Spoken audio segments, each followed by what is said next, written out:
What's up, party people? You want tentacles? You got tentacles. There's a new Venom trailer out, and we're diving right in. I'm debating whether or not to do the entire show in my Eddie Brock report voice. Yeah, vote in the chat on whether I should do it all like this. I'm a normal sounding American. I've got Eric with me. I've got Danielle. Eric and I are both in new homes or new parts of our home, so we'll see if our internet works throughout the whole show. But we got Danielle there holding it down as always. Happy Monday, everybody. Happy Monday. Happy Venom Monday. Good morning. Venom Monday. Happy Venom Day. And what did your significant others get you for Venom Day, Danielle? He got me a bunch of chicken nuggets, poorly made. Awesome. So this is the first trailer for Venom 2, There Will Be Carnage. I loved everything that wasn't in almost complete darkness. Maybe I have to fix my screen or the light in this room is weird. I couldn't tell what was happening for any time Venom was fighting or Carnage. I did like the shot where Carnage like went full Carnage and all of his little bloops flew out. That's what I want to see. But I really loved the interplay of Eddie Brock and Venom. Just at the it's past when they've started first dating, but it's before they've really settled into a long-term relationship. So they're getting to know each other. They're living together. They just started living together. And I hope the whole movie's that. What did you guys think of the first trailer for Venom 2 Electric Boogaloo? Yeah, that's my favorite part. That was my favorite part of the first one, was them hanging out and getting to know each other and stuff. And yes, I love it's the first brunch where he makes you food and you realize that he can't actually cook, but you don't want to say anything because he's a really good guy and your mom likes him, you know? But yeah, the interplay between them, like that was the part that I really liked about the first movie. That was the part that I enjoyed. So I'm happy that we get to see a little bit more of that. And Tom Hardy is just having so much fun. Just having the best time of his life doing that voice and doing both characters at once. So yeah, I'm all in on that part of the trailer. I liked Carnage. He looked appropriately 90s and gloopy. From what I could see. It was also a little hard for me to see to you, Spencer, so I think that's just the trailer. But yeah, so I really dug this trailer. I liked the first movie. I'm on record as saying I thought it was a lot of really dumb fun, and it looks like it's going to give me more of the dumb fun that I like. So 2 thumbs up from Rads. Well, I put this to you, Eric. Woody Harrelson as Carnage. Too dumb or still in the dumb fun zone? I think it'll be dumb fun. I almost wish they'd committed to the same wig, the ridiculous wig he wore at the end of the first movie that was so fake looking, and so like they just grabbed it out. It felt like they got the phone call he was coming to set at the last minute. They're like, "Oh like wow, Woody just said yes." Dummy. Yeah, yeah, Woody just said yes. Get something on him. So I wish they'd just been like, That's it. That's his hair. But I think he'll be great. But Woody Harrelson is so fascinating to me because there's like no actor like him that's been like the goofy guy has 2 personas as a goofy guy and dangerous menacing guy, and this looks like a good opportunity to merge those together. Natural Born Killers obviously use that well, so I like that. I agree with all of you that the brightness needs to be up on this sucker. It's the gloopiness is to be expected, but I want to see the gloop a little more. So make that a little brighter. But show that gloop. Give me the gloop. Give me the gloop. That's the other subtitle. Give me the gloop. Yeah, I think I wasn't as into the first one as some people, but I appreciated what Hardy was doing. And for better or for worse, it really feels like with this trailer, like it reminds me of Pirates of the Caribbean, where it's like that was supposed to be a straightforward movie, and then Depp did what he did, and it's like, oh, people like it. We're gonna lean into that going forward. So same thing here. Like, you liked Weird Hardy and his goofy friend Venom? Well, you're gonna get more of it, and I say, why not? Yeah, what's her name seems to be completely out of this movie, right? She's in it for a second. Like Michelle Williams. Blink and you miss her, yeah. Yeah, Academy Award winning Michelle Williams. I hope she just walks in on him and Venom making out and then just slowly backs out of the room, and that's the last we see of her. I guess you don't need me around. There is another, yeah, nice, exactly. Someone get that. Was very well done, Danny. My floor's slanted. It's easy to roll out. There's a shot of somebody else that's a character from the comics. Eric, you sent me something that I was reading before we went live. I didn't finish, but it's an interview with director Andy Serkis where he goes into more detail on some of the shots we saw from the movie. So who's that other character? The screaming lady in bed? Oh, Shriek. That's Shriek. There you go. Naomi Harris from the Bond films. playing Shriek, who was a partner in crime of Carnage in the comics. She wasn't another Venom. There's a lot of symbiotes because there's also that the cop who's reading the Daily Bugle with their little Easter egg there, who I guess is the cop who becomes Toxin in the comics. I did feel watching this trailer, I thought, I know a lot of these superhero movies get the same flack for like they like for the first movie to do like you will fight an evil version of yourself, but especially here it felt like they shouldn't have done that maybe because Carnage is the most beloved evil version of Venom, who's already an anti-hero, I know. So it's kind of weird they already did a symbiote in the last movie, but why not? I mean, help me out, Eric. Sorry to put you on the spot, but you're a comics guy. It's like, I am. Is there a personal connection between Eddie Brock and Carnage Man? Or because they seem to be implying that in this trailer, like, oh, I've been following you for a long time. Like, was there a scathing Eddie Brock report on I'm this trying guy's to life? Remember because in the comics he was a serial killer who got I thought he was just a murderer, the spawn of the symbiote. And I'm trying, it seems if there was any history, it was not a big history. Like it might have been like Eddie Brock did a story about him.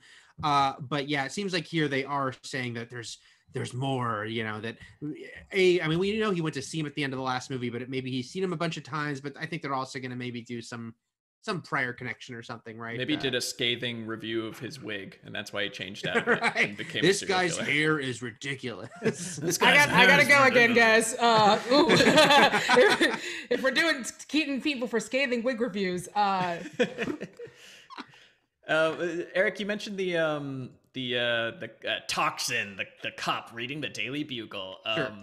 I hate to say it, but like, I think we have to talk about it. Is this a part of the Spider-Man universe? Are we gonna see Michael Keaton or Morbius? Or like, are they franchising this, or can we just have a pure Venom day at the movies? They seem to want to have it every way they can, because if you read that circus interview, he's like, this is its own thing. We didn't really think about that. And these characters aren't aware of those other characters, but he also implied to look for more Easter egg stuff. Mm-hmm. And then the Daily Bugle from the Raimi movies, people pointed out the logo, which can't connect to the Daily Bugle from Far From Home, which was its, controversial website, except that Keaton's in Morbius as his MCU character. Guys, it does start to melt your brain a little bit if you think about Sony trying to be like connected as much as they can, but they can't fully do it. So I think you kind of have to accept it's a weird. I mean, I have a pitch. It's that you can include any characters you want from the MCU or the Raimi-verse or the Fox properties, but all they can do is walk in the door, see Eddie Brock and Venom making out, and then slowly back out. Is it the post credits are like 10 like Benedict Cumberbatch? It's just like a bunch of people. He just goes in and out of the portal. Nicolas Cage as Johnny Blaze comes in as Ghost Rider. Just one after that. Oh, this room's occupied. Okay. Danielle, is that anything you want to see, or does it just give you a headache to imagine Tom Holland in here? I really like that they're just doing their own thing, man. Like I don't need it to be, and I get why they're doing it. Money. There's lots of good reasons to get these all connected. I get that. For me, I like little winks and I like little nods. I do not need this to be connected with Tom Holland at all. I like it just Tom Hardy doing his weird thing, deciding on the day of shooting that he's going to jump inside a crustacean cage because he wants to. Like, that's the stuff that I want. And I feel like the more connected we get with the MCU, the less we get those like weird little moments. Like that doesn't really happen, on those sets. So no, keep it weird. Like Portland and Austin. A great point is that there needs to be another fish tank or fish tank equivalent in this scene where it's just something that Tom Hardy thought would be fun. And but I think it should actually just stay fish tanks. Like he should always be wanting to jump in a fish tank. That's his only weakness. Is if they fight next to an aquarium, he's so distracted. Danielle, first of all, what you just said about Portland made me think the dream of the 90s is alive in Venom, because it is. Because it's a very 90s movie. But also, I think, because I had heard too, for what it's worth, I'd heard from my sources, they did almost have Tom Holland make a cameo in the first Venom. Like the rumors were true that it almost happened, but didn't. But maybe it emboldened them, and hopefully that movie Venom was such a success without any overt Spider-Man connection. And so maybe they're like, yeah, okay, I guess people are into us doing our weird Tom Hardy in a fish tank thing.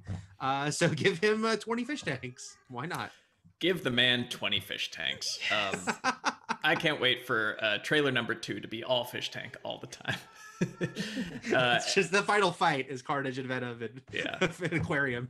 But even hey, gloopier, maybe people feel differently. Let us know in the comments if you just want to see Venom fight Spider-Man and that's all you're interested in.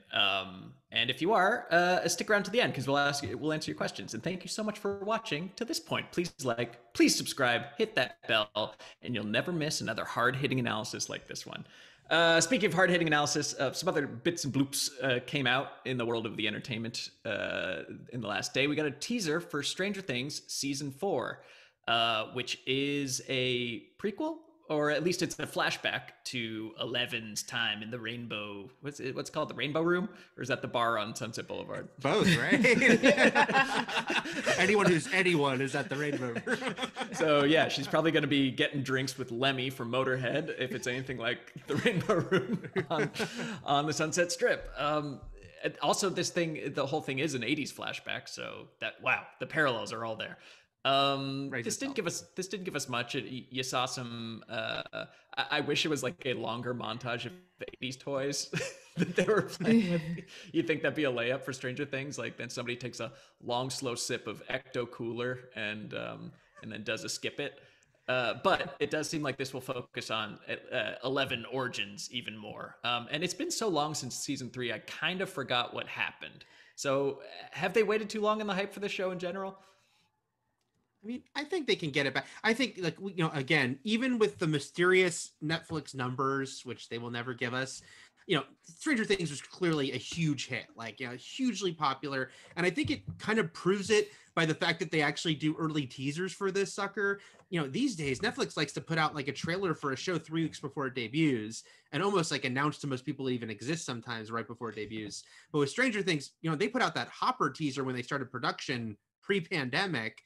So you can tell this is their crown jewel. They treat it much more like a movie event with like these multiple teasers. So I do think it's it's going to be a strangely long break between seasons, but I still think they can probably get the hype back just because Stranger Things does seem to function like a blockbuster movie more than anything else on Netflix, including movies with actual movie stars. Yeah. Co-sign you on that one.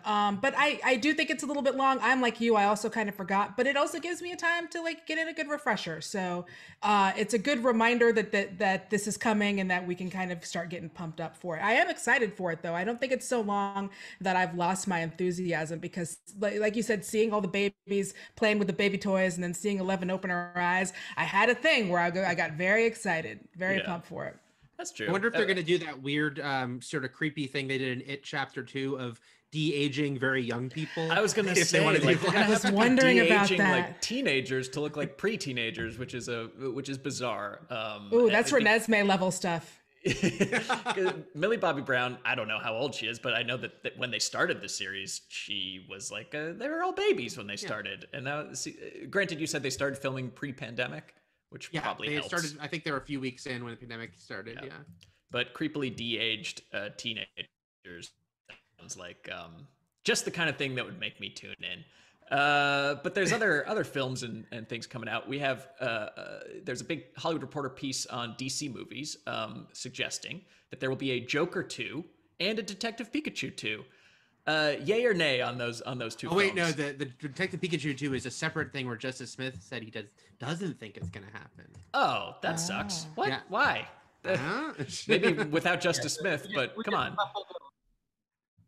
Oh no, we didn't. I guess it's confusing. We just coupled them together because they're both sequel news, but they're not technically related stories. Yeah. So yay on Joker, no on Detective Pikachu 2. Well, fine. Make it like a EMT Doug trio. Like, just do different profession plus Pokemon. I don't need it to be. Maybe they got to keep making movies in that world. It was delightful. No. Yeah. Go for it, Danielle. No, it just that disappoints me because I thought that was really fun.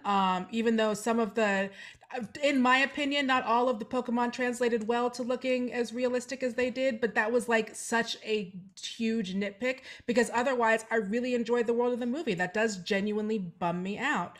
Hopefully Justice Smith is not the last word on whether or not we get one of these, but if it's true, yeah, that's kind of a bummer. That was a good movie. Yeah, and I feel like we got closure on his story. Like, spoiler alert, but his father is Pikachu. Pikachu is his daddy, which is an interesting thing. Yes. That's done. No questions arise after that. You got your answer. That is his father, and he will now raise him as a Pikachu. Although no, he gets his body back at the end or whatever.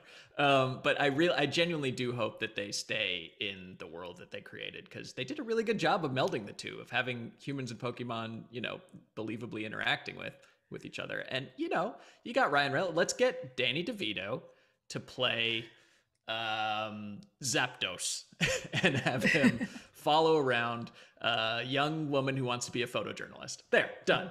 Perfect. You could generate 1,000. Yeah, I think it's weird to me that that Pikachu, it was a success, and there's so few video game movies that are a success that I am surprised they haven't moved on it. Like, Sonic's sequel is filming now. Like, they were like, hey, people liked it, let's do another. So it does strike me odd they haven't moved on it, but I bet they will at some point. But it does feel like they didn't strike when the iron is hot. But I agree with you guys. As someone who knows minimal about the Pokemon world, I actually thought that movie was very appealing. I liked it. Has like an end to the weirdness of that world. So I think there's definitely more they can do with it, and I think they will at some point want to. It does just kind of feel like maybe they should get going if they are, Yeah. Eric, do you think this has anything to do? It was sorry, Spencer. It was a Warner Brothers movie, right? So would the fact that this was like developed pre them knowing what HBO Max is or not, are they reshuffling maybe just so that they kind of know what they want to do with Pokemon as a whole, versus like they know they don't want to continue this story, but they want to launch a blank verse or whatever, I mean, it's worth noting that you think that could be possible. That they have had so many overhauls in management, as we've often talked about with all the DC stuff. It's like they've had giant changes up in hierarchy at Warner Media and Warner Brothers in the last couple years. So maybe that is one reason it kind of got backburnered with the launch of HBO Max, with all the we got to fix the DC stuff. It just kind of, and we don't own Pokemon. It's like something we're kind of have a deal for. But I think someone will still look at that and be like, okay, let's get back to that, because HBO Max is kind of another opportunity for something with Pokemon if they can keep that deal going. So yeah, it does seem like they should probably look into that soon.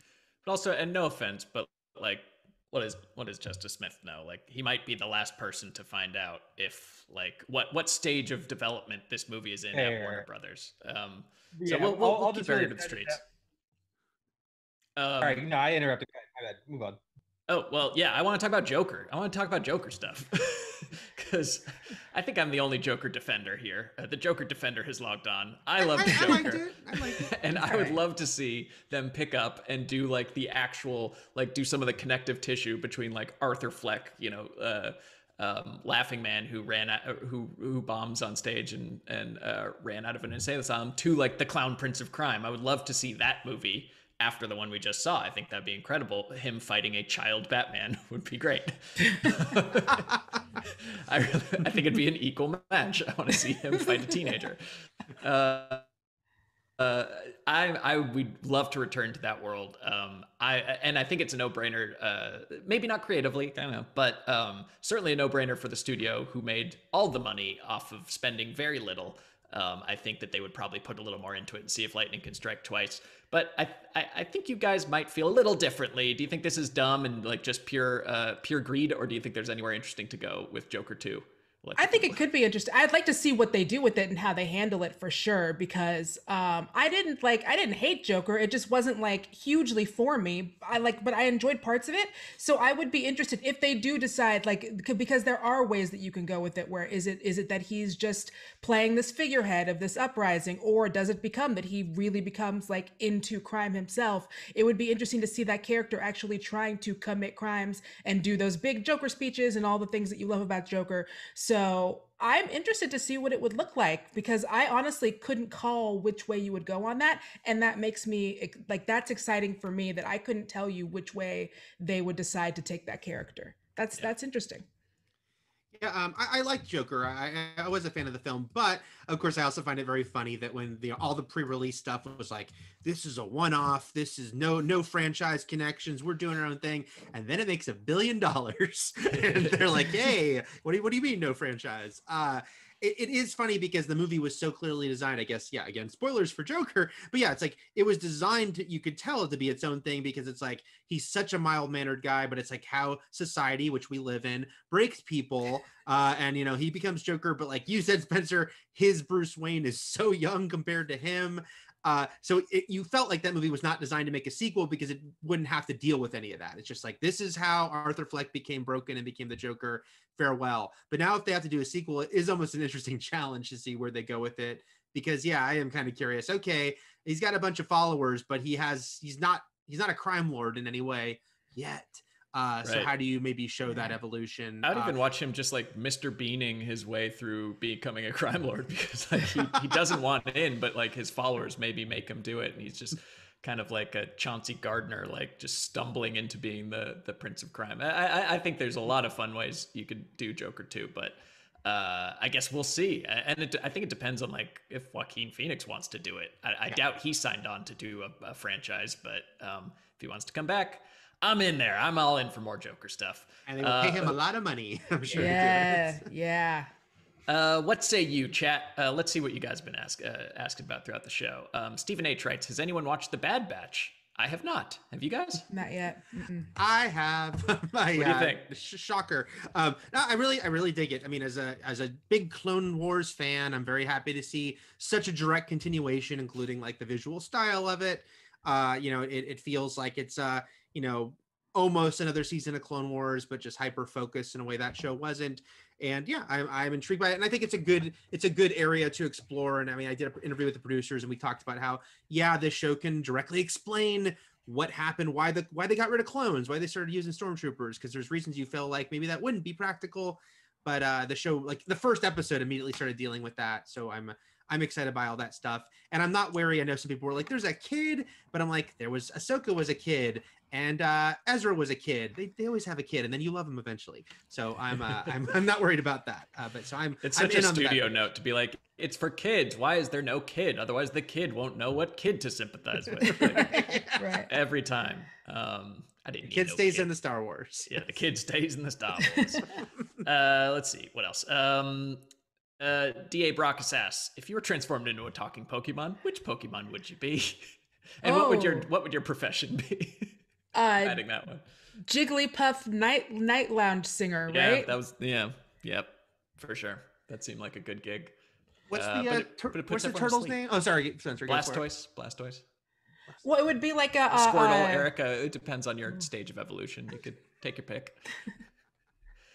I love Squirtle, yeah. But what would my occupation be? I work at an ice cream place. I'm Squirtle, the ice cream scooper. Oh, that's good.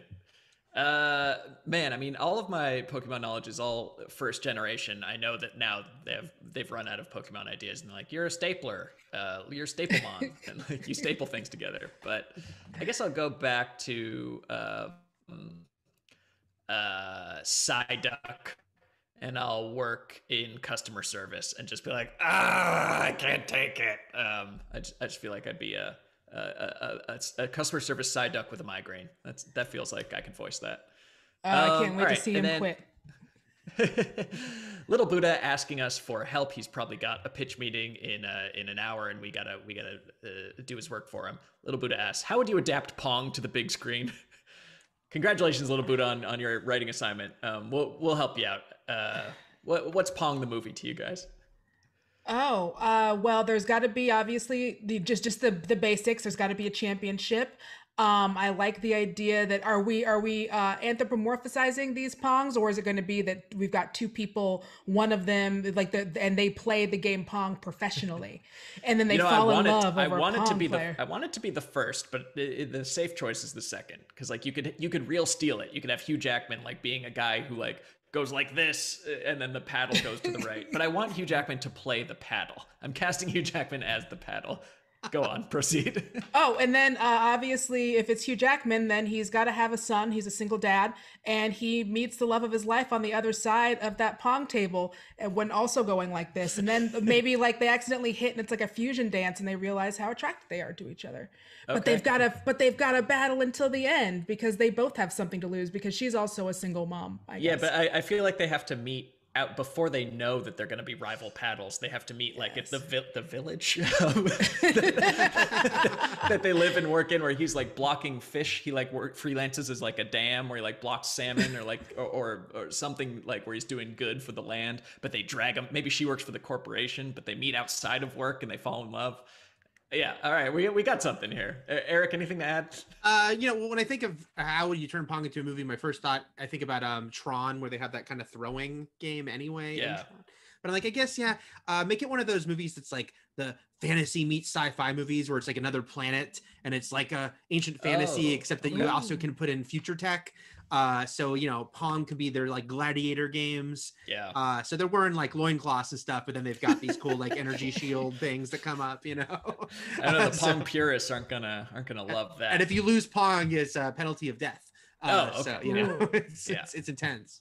God, I'm trying to think. Like, it's so hard because you got to sprinkle these in with like Easter eggs for the real diehard purists. But I'm just imagining like a Pong purist. It's just like old Seamus. He's just like a guy with an Atari joystick saying like, "You better have the halfway line," because that's the only other thing that is in Pong aside from the paddles and the ball. Well, there you go. Make sure you include the halfway line, or else people are gonna be pissed, little Buddha.